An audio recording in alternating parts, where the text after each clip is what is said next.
I was a highway patrolman for 20 years, and I've seen it all. High-speed chases, gunfights, near-death encounters.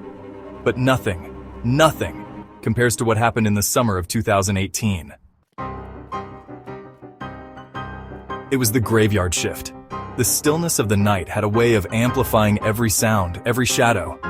Most nights were the usual mix of speeding drivers and DUI stops. That night started no differently. I was stationed at my usual spot near mile marker 62, radar gun in hand, coffee thermos perched on the dash. The radio buzzed with routine chatter.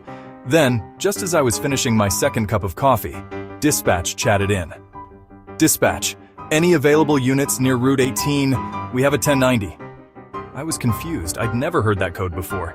"Dispatch, this is Unit 504. What's a 1090? Silence. "Dispatch?" No response. Just static. Seconds later, coordinates popped up on my patrol car's computer. It was an isolated patch off the highway, deep in the woods. Uneasy, I radioed my supervisor. "Hey Sarge, dispatch just paged me about a 1090. What's the protocol?" "Supervisor, ignore it. It wasn't meant for you. Seriously? They gave me coordinates." "Supervisor, drop it. 504. Get back to work." I hesitated, but orders were orders.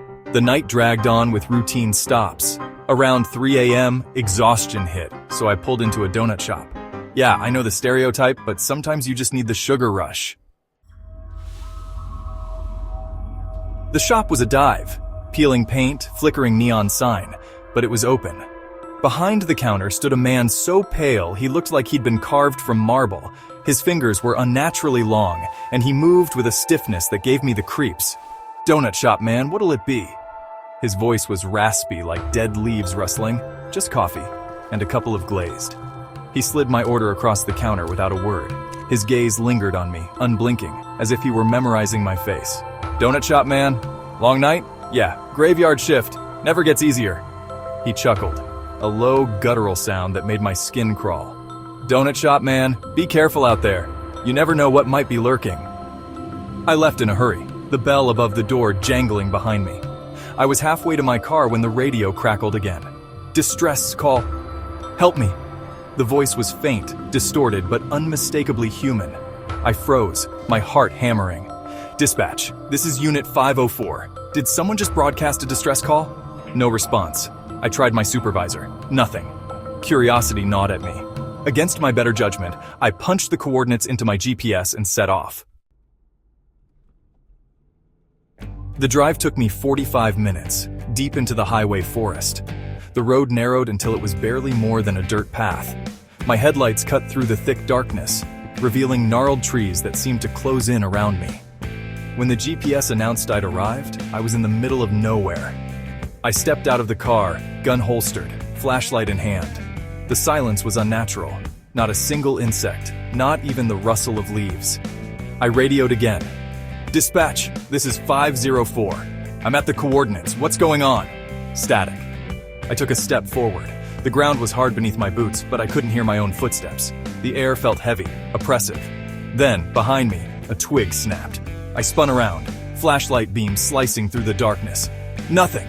Who's there?" I called, unholstering my gun. The radio crackled to life again. "Distress call! Help me!" The voice was deafening, as if it were screaming directly into my skull.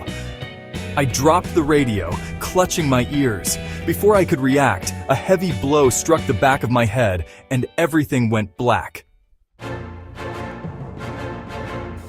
I woke up tied to a tree.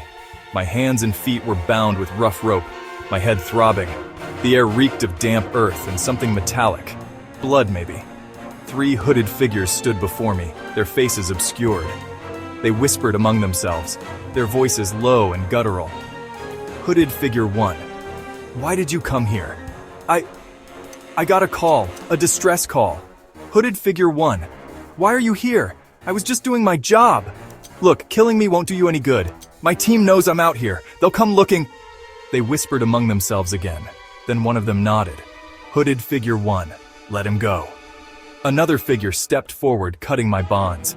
My legs were weak, but I managed to stand. Hooded figure 1, take your gun. Leave, do not come back. I didn't need to be told twice.